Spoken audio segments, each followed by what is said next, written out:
Hello and welcome to my Central Virginia garden. Well, I did it. My brother-in-law is a plant addict and he is a bad influence on me. So yesterday we went plant shopping. We went over into the valley to our two favorite nurseries, Village Nursery in Fisherville and Millmont in Stewart's Draft, Virginia. And I did buy a few things. So I'll go ahead and show you what I bought and what the plans are to do with some of those things.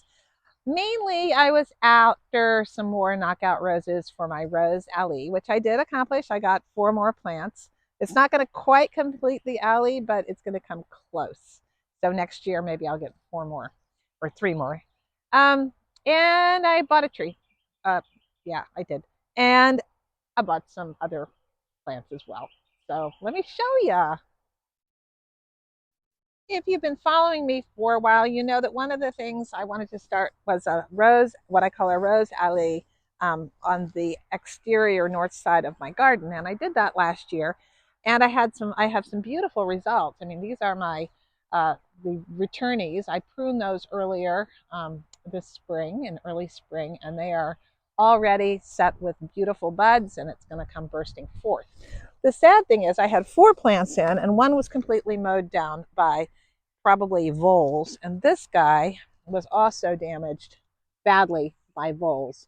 You can see that it's still a little bit rocky, and it's much stunted from what that one was, but there's still growth on it. It's still living, and it even has a bud or 2 on it as well. So obviously it had enough roots to kind of keep it going, and I have put compost in and tried to get this thing to reroot, and hopefully it'll have some growth. We'll give it some fertilizer, and it will be able to recover from its attack of the voles. So what did I do? I brought one here to replace the one that was completely damaged by the voles. This one is going to be coral in color. So I'll put this one as a replacement. So I'll have my starter group with 4. Mine are all different colors. So I have, the pink and the red and the yellow. This one is a pink one as well. The next one I've got them placed where they're going to go. This one is going to be pink. It's called Blushing Knockout. And I like the knockout roses because I'm not an expert in growing roses, and these things just continually bloom. My goal was to be able to have see a row of something blooming down when I drove in and parked my car. So you can see the car up there. All right, the next one I got, I think this one is a yellow one also. Yes, it is. It's called Easy Beezy Knockout. And so this one is also yellow. And then the final one is, let's see, an Orange Glow Knockout. So that's sort of an orangey pink, orangey reddy pink. So that is going to be up here. So those are my 4 additional roses for my rose alley project. I bought a bunch of potted plants, nothing too extravagant. These will go around my garden. Tritoma, which is a perennial, so that's good. Another perennial is the diathis.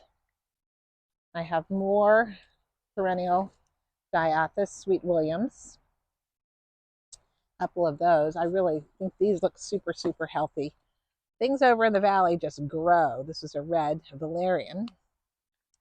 Then I have a couple mint plants. I'm not going to put these in my main garden, but these will go around my house in a shady spot.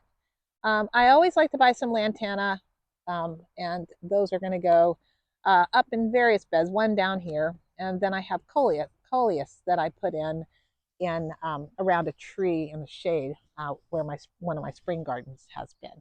So I'm going to go ahead and get planting many of these things today.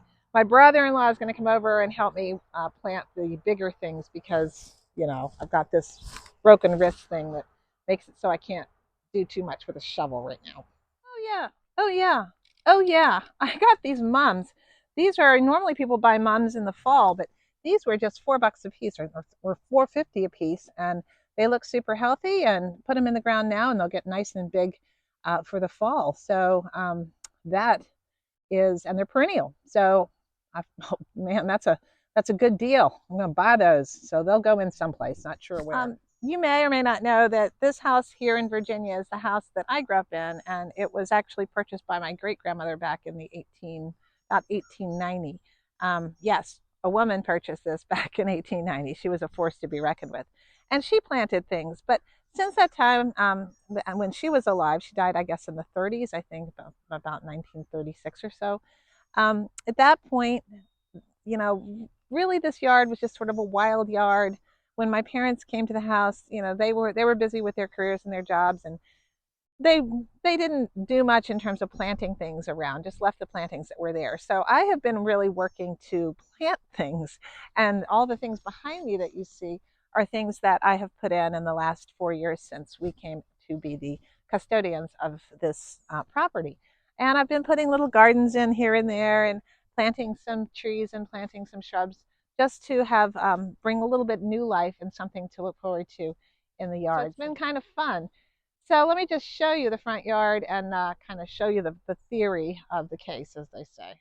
As we look at, you can see some mature trees. That was my cherry tree, the ornamental cherry, the Kwanzaa cherry, and the fringe tree is now in bloom. And there are the ornamental flower beds, spring garden, and it's about to come into its summertime. I'm in front, and then the legacy garden that I did a video on, and I'll do another video update on what it is like now a year later. I had planted that crepe myrtle 2 years ago. It just has really taken off. It was a sale plant at the end of the season. And on either side of the driveway there are the deciduous magnolias that have had an amazing bloom time this year. And they even still have a few blooms left on them, which is unbelievable. They've been blooming since February. So here's the smoke tree. This is a beautiful tree. It doesn't live for a super long time, about 30 years, and it doesn't get super, super big. So I thought that it would be a nice balance to the crepe myrtle on the other side and would provide color pretty much 3 seasons. It's called a ruby smoke tree, and you can see this beautiful foliage on it. It does drop its leaves in the wintertime, but you can see the buds of what will become this amazing fringe-like flower that will pop up, and it makes like a haze over the entire tree. It's a really, truly beautiful tree, and I've always wanted one. And so, yes, I am very pleased to have gotten this, and I love it because the base on it is super, super, super good. It's strong.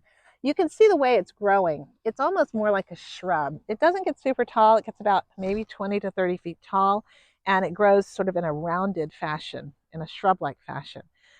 So that is a smoke tree, and I'm very pleased that I was able to find such a nice one at not a bad price. So it's going to be a nice anchor.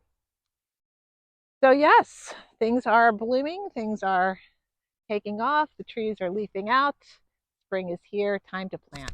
So even though I'm mainly a vegetable, mainly I grow vegetables and I'm interested in food and things like that, it is really rewarding to see all of these things that I can plant and then watch them beautifully develop.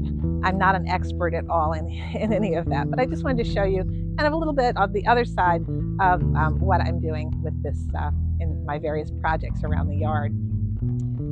Thanks for watching. I hope your garden is growing well, and I hope you're well. Take care. Bye.